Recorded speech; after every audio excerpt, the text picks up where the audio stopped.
Good day, everybody. It's me, your favorite British boy here. Welcome to Survival. In this episode, the world record, it's ours. If you wouldn't mind, real quick, go down below the video and delete the like button. This one took an absurd amount of time to create. If you're new here, subscribe and enjoy the episode. I can't lie, guys. I'm nervous. Again. Except you see this time, it's for a completely different reason. Last episode, I was worried about the shape of the tower and, just getting things wrong. Completely, entirely wrong. Today, I'm nervous for a completely different reason. I don't know if this is going to be one of my classic overestimation moments. This is going to be one of two things. Either one of the best ideas that I've ever had, really cool and fun, exciting, or something like that, or this is going to be one of my worst ideas by far. Either way, you read the title, that's what's happening. Alright, so I'll talk about the project a little more in a second. Important thing is the map right here. We live way down there. In the ocean exploration episode, we found a village. That village right there. Today, we're going to make a gigantic beetroot farm. But here's the thing. To make gigantic world record beetroot farm, we kind of need beetroot. I've dug through all the chests inside of this boat, and not a single beetroot. I went down, checked out Cab to see if Cat had a beetroot. Nope. I don't have any beetroot, which means we need to go to a village and find beetroot. We found this village, but I wasn't really able to check it out. So today, that's where we'll start. So here's the thing. If you take a look at the calendar, would you look at what day is almost upon us? Right here, April Fools. Ah, yes, April Fools. I like to play an April Fool's prank on you guys every year. I try to come up with something that you will truly and genuinely believe, like I deleted my world or something, but I was stumped. I just couldn't think of anything. Anything at all. I'm something of a prankster myself, though. I've been unleashed by the date. I simply cannot be stopped. So, I kept thinking, if I couldn't prank you guys, I thought, well, why not prank myself? That's where this idea came from. Oh yeah, and also I've received a strange amount of a barrage of requests for this farm, so that kind of adds into it too. Once I had the idea in place, it was off to the research lab for me. If my goal was to build the biggest beetroot farm to ever exist, then I was going to need to figure out how big these things have actually been before. I checked out every server, and then I checked out YouTube. Beetroot farm big. Yeah, that should do the trick. Quick search of that, and I found a ton of things. Tons of wonderful looking farms, and insanely impressed men holding a lot of beetroots, and yes, this right here. Bronze. After a little bit of research, I think I found him. The biggest legitimate beetroot farm to ever exist in survival Minecraft. It was created by Bronze. I'm going to go ahead and link the video down in the description. The farm was big. 200 by 200 blocks big. Yikes. But you see, to a professionally unprofessional Minecrafter like me, it is definitely a job. And it is a job that can, well, to be honest, it's a job that can maybe be done. Village suite to village. This is like the best village in this entire world. The views are amazing. I mean, look at this thing. Literally sunset 24/7 at this village. That's insane. But maybe even more insane, beetroot. Beetroot. Beetroot. Beetroot. One of you has to be beetroot. Exactly. One of you has to be beetroot. That's all we need. Kind villagers, I'm really sorry about what I did to the farm. One beetroot seed. I guess this is like the great-grandparent of this entire farm. It all begins with you, little buddy. Alright, so now that that's done, it is only, a couple thousand blocks all the way back to my house. I will meet you there. And oh yeah, this head. This head was part of my April Fool's prank. You thought I was a villager the whole time. No, joke's on you. Joke's on you. It's actually just me. Yes, home sweet home. Back over at the base. I love how this place is starting to look from the water. I think it looks really cool. If we're gonna set up the world's biggest beetroot farm, though, we're gonna need space. And this space in the base, it's kind of starting to get filled up. That's not gonna do. Before the episode, I was walking around the base trying to figure out where I want to actually place this monstrosity. To make my life a little bit easier, it's gonna need to be relatively flat. So at first I was thinking over there, put it in between the carrot farm, the wheat field. It'll be cool, 3 farms in a row. But 200 by 200. It's laughable. All of my animals escaped somehow. Probably the stalker, but laughable. 200 by 200? Yeah, not even close. However, close over here. This looks a whole lot more like it. Clearly, we have some things in the way, trees, small holes, but I could probably just build right over the holes. I have a lot of extra dirt at this point, but 200 by 200. If we're going to set it up here, I want to start at some clean coordinates. So, thankfully, right here, 1500. 2040. I think what we do is we build a tower right here, then we go 200 blocks out in maybe like that direction, build another tower, and see if it'll work.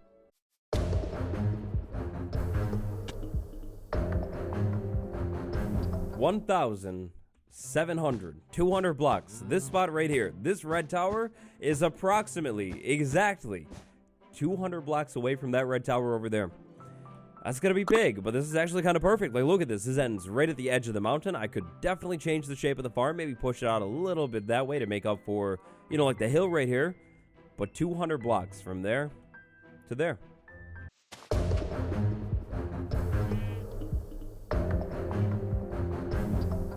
$200 blocks from that tower is this tower right here. At this point, with the render distance that I have, which I think is 16, I can't even see the other tower. we're far away. Also, I think this is the first time I've ever seen this field. This is a really nice field. It's flat, it's open, could definitely expand the farm that way. You know, kind of make up for this big giant hill right there. That's cool. That's really nice. But I think that leaves one tower left. That's cool.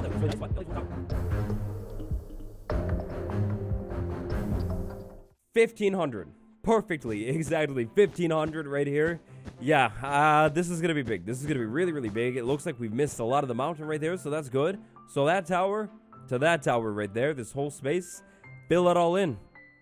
All of it. 100%. Oh no. Oh no. We're gonna need a system. I need to be organized about this. Usually, going in here, I would just like chaotically start planting things. Yeah, that's definitely not gonna be good. We need to make a system. I think the first step of the system is getting the planted spots in. So one right there, then we can go 4 out. Then we can go 1, 2, 3, 4, and then we can do the next one right here. But if that happens, then what do I do? Maybe do I just build up around it? Uh-oh. Okay, new, improved system. I figured it out. Instead of starting over here, we'll start right here. Then we go 4 blocks out in this direction. That lines us up perfectly with this line. If we keep this line clean, it's literally perfect. If I have to push it out this way, not a problem at all. Then I go 4 blocks out this way, and then check this out. 4 blocks right there. Then I dug the land out, and the land goes down. And then I go 1, 2, 3, 4. And then there's that right there. And then this time I went 1 and then down. That's 2, 3, 4. And then right here, 1, 2, 3, 4. That's that right there. So did a little bit of research. Remembered that water can hydrate 1 block below it. If you don't believe me, check this out. I ran a test. I ruined the test. Okay, well, that was hydrated. I promise. But water right there, 1 block below it, it's hydrated. Over here, I have another one waiting and waiting and waiting for hydration. Any second now. How is it working? Well, actually, I've gotten tricky. I hid water inside of there, and then I put another water source down below it, so I think that's going to work. That's going to hydrate this, and I think that. Maybe. I have to run tests. But anyways, then over here, when I have this small patch of land, like I said, dig this out, flatten it out, not a problem at all. All the blocks that I need to fill in things, I think I can get all of those blocks from basically everything that I have to dig out. When I have a cave down here, also not a problem. Place the torch right there. Then I jump back over here, find the line, which is going to be this spot, and fill it in. Just a straight cut, clean across. Doesn't have to look good or anything like that. There we go. We fill it all the way in. Then I put the water sources in. Yeah, you may find yourself wondering, Waddles, what does your inventory look like for such a massive, large-scale project like this? Well, you see, let me show you. After I finish counting, right there, we're going to put more water there, block below there. That should be good. The inventory. It's got buckets, so many buckets. I took a bunch of buckets from the axolotls over there. Hopefully they don't care. I think what I'm going to do is basically try and fill these spots as I go. If I try to, you know, like run around after the fact, I think it would be really tedious and annoying. And I guess what I do, I'm not too sure, but I guess what I do to maximize space here, if I have like a weird small step like that, instead of just digging it out, I just hide the water source right there. And then if I till this, that should be good. And yeah.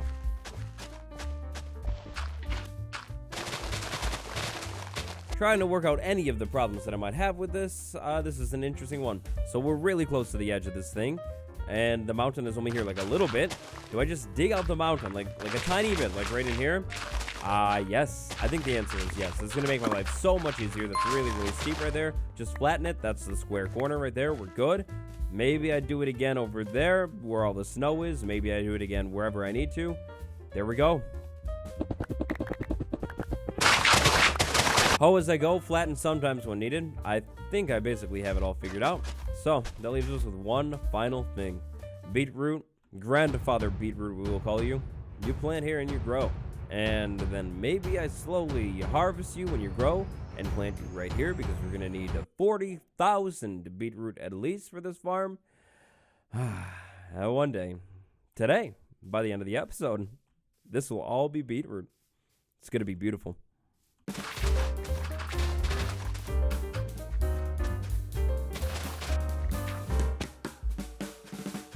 Alright, so, as expected, this part of the project took time. It took a long time. I had a small problem almost right after I started with the back mountain. So the back mountain was absolutely covered in snow. At first I thought, oh, no big deal, I'll just dig the snow out, put a bunch of dirt down. But then I realized it's gonna kind of be a lot of dirt and a lot of digging. So, instead of that, I came up with a solution. Thinking like a bit of an artist, basically I drew an invisible box around the snow part of the mountain that I didn't really like, figured out how big that box was, and then took that same box and put it on the side of the field. And basically take the same amount of space and put it on the side of the field to account for the lost space. Over on the other side of the mountain, I realized that it was indeed, most definitely, also a mountain. This was annoying. To work around the mountain and, having to like terraform, put a bunch of water on the mountain, I decided I would push the box out backwards a little bit as well. With all the expansions that I made to the field, and making sure I went past the red corner markers at least a little bit, 100%, this field is over 200 by 200 blocks. It's just not a perfect square anymore.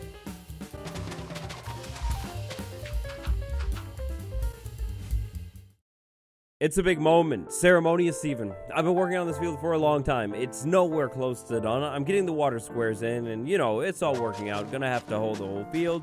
I gotta have to figure that out, but big moment. It's done. It's the beetroot. I'm so proud of you. You've grown up so well and strong. My axe is Fortune 3 on it. I'm pretty sure if I harvest it, it'll multiply a lot. 6. Yes, those are the numbers I'm looking for. 6 seeds right there. We grow the 6 seeds. The process, the cycle, it begins. One day, one beautiful day again later today, this whole field is going to be filled and it's going to look great. But also, by the way, beetroot is literally completely pointless. Part of the joke, so can we compost? We can. I can turn it to bone meal and then slowly, eventually grow this stuff up a lot faster too. Oh, it's all profits from here. It's a long road to profits. I have a lot of work to do still, getting the squares in, keeping it organized. Also, figured I'd give you a small update on this project because it's so big. Things are, like I said, going pretty well. Over here, I've decided to push the square out to make up for the lost space on the mountain that I was talking about a second ago. Basically, I'm kind of just like going in here, down each row, from one side towards the middle, then I'll do the other half after.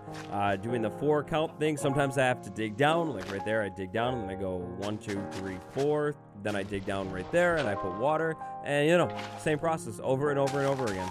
Easily, I can safely say this is the most fun that I've had in this game in literally years. This joke, the April Fool's prank that I've pulled on myself, I love it. It's really, truly my favorite. Just everything about it. I love it, and especially afterwards when I have so much beetroot, like I said, I love it. Despicable. Here I was, working on the field, hoeing the land and making my lines, and then all of a sudden, Wandering Trader pops up, and the Guardians. I don't know how the Guardians could do it. I thought we eliminated them all, but no. There's an outpost that exists somewhere inside of this world. It's not good. We're gonna have to set up a farm. But today is World Record Day, or I should say, yesterday was World Record Day. Today is day number 2 of working on this project. I've made a lot of really, really good progress. I terraformed the mountain a little bit more than I wanted to, but it works, it's fine. The lines throughout the field, I've done a lot of lines inside of this field. And then over here, this part of the field where that tree is right there, that's basically the last holdout of this field. I would say 80% done with setting up the lines inside of this field. All that's left is, of course, planting the beets, and planting the beets. Check this thing out. I've been harvesting the beets a little bit. I harvest them with Fortune Axe every single time. The total of beetroots that I've gotten is 47. I found out that these things don't multiply. It's only the seeds that multiply. So when I harvest this thing, I get 1 beetroot and then a random amount of seeds. We use the axe. I think it uses up more durability than it's meant to, but beetroot.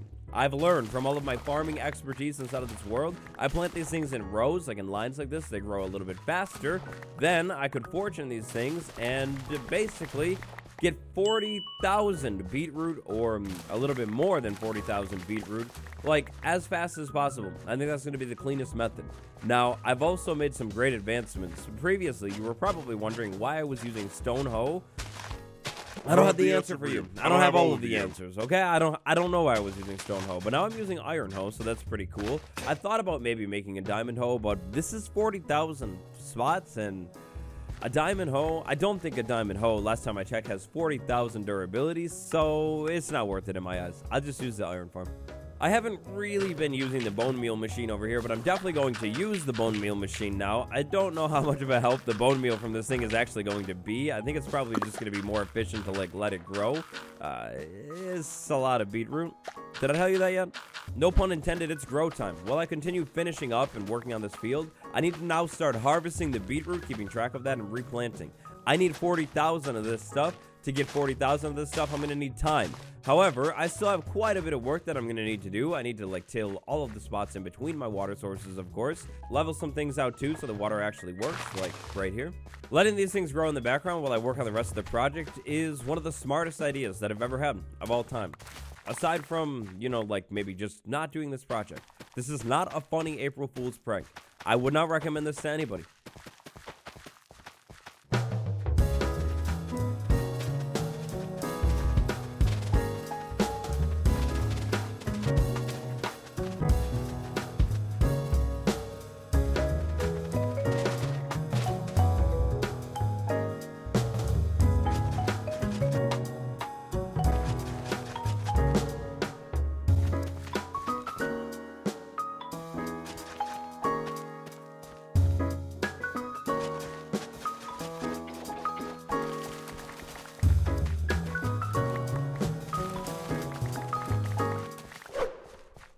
Not to be dramatic, but I want to die. Oh, sorry. there was a song. So the project's been going on for a long time now. It's making really good progress. Basically, all I need to do is finish hoeing the land back there in that corner, finish hoeing the land up there on the mountain, and then plant seeds all over the place. Not to brag or anything, but I'm like full of good ideas today. So the beets that I'm collecting from this farm, they're basically worthless to me. I've already filled up a double chest of beets, so that's pretty cool, but other than that, I don't really need them. So what I've done is clogged my inventory with seeds right there, and then basically I harvest a small section, plant seeds all over the place, and then continue harvesting. Over here, you can see that I'm on a little bit of a hill. What I'm doing on the hills is basically like planting things everywhere, and then I'm doing the rows in the middle. The middle is really flat and easy to harvest, so basically rows right there, they grow fast and then slowly fill in the hills. It seems like a pretty good system. I'm not saying it's like the most efficient system or anything like that, but I mean, it feels good. I feel good. I feel alive. I feel not disgusted of beets or anything like that. I don't know. Whoa, no. On a completely separate note, the Lotto song is stuck in my head now. So, yeah. Okay, so in between the last cut, in the next literally a day has passed. Day number 3. Waddles forgot to mention that he is so sorry about that. Oh boy. Unfortunately, is with heavy heart that I can't finish the project. It's too big. I've done it again. Successfully overestimated myself. I appreciate you for watching the video all the way to this point, but I can't finish the project, and I'm sorry. April Fools, the entire project is done. This is insane. All I see, all I can smell, all I can taste is beetroot. Beetroot and even more beetroot. At this point, I don't even know what to say. This is the final part that I need to plant right here. I don't know what to say, genuinely. This has been the longest project that I've ever done in my entire history of playing this game. 40,000 beetroot. That's right, 40,000 planted, also known as the world's biggest beetroot farm. So close. I would like to sincerely thank you all for taking the time to watch this video. The world record for beetroot farms, it's ours now. Over 40,000 beetroot. It's been a process. Today, for 5 hours straight, I've been literally harvesting and replanting this entire field until I could fill it up. You can see the field goes pretty much all the way to the render distance right there. It's big. This thing is big. Statistically speaking, we're looking at 12,261 beetroot seeds mined. That fortune came in handy big time. 52,314 times used and 51,083 times picked up. Iron hoe times used of 46,256 now total. I don't know what to say. I genuinely don't know what to say at this point. If I had an elytra right now, we'd be flying over this thing, soaring, looking at it from the sky. I'm sure it looks great. We'll put that on the to-do list. I'm sorry. I don't know what to say. I've been farming beets for like 40 hours. Like 40 hours probably. I don't know what to say. I guess let's go up high and take a look at the field. Yeah. This project is easily, like by far, the biggest project that I've ever done in this entire game. From a distance, this is what it kind of looks like. Kind of strange rendering there, but look at this thing. It's glorious. It's beautiful. Have you ever seen so many beets in your life? Gotcha. Trick question. Haven't seen them from the boat yet. This is what we're looking at. Beetroot? Yeah? Definitely. I'm sorry. I think I've lost the ability to talk at this point, but here we go. The most beetroot you have ever seen in Minecraft Survival and probably ever will. Over 40,000 beetroot planted in one single farm. This farm is over 200 by 200 blocks. It's big. That's a lot of beetroot. I don't know what to say at this point about this, and honestly, I have no clue what to do with all of this beetroot too. So, yeah, if you have a good idea, can you please tell me that my time was, this was worth my time? Please. Easily, by far, this is my biggest project that I've ever taken on in Survival Minecraft, and easily, by far, this is the craziest thing I've ever done, and probably ever will do too. It's fully planted, by the way. It's growing in at the back part. That's where I finished. I think I'll remove those red pillars. They kind of ruin the vibe right there. That's it for today. Definitely 100%. I need to go do something else. I need to stand up. I need to go outside. I need to like literally do anything other than beets. But if you want more beets, check out the second channel. Good news for you. And that's the story of how our survival world is now a world record holder. If you enjoyed today's episode, please consider leaving a like. This took a really, really long time. And if you're new, subscribe. What do I do with all of this beets? Let me know down below. And I will see you all in the next one. It's me, your boy. I need to go outside. I need to stand up. My legs, I don't know if my legs work anymore. Goodbye, everyone.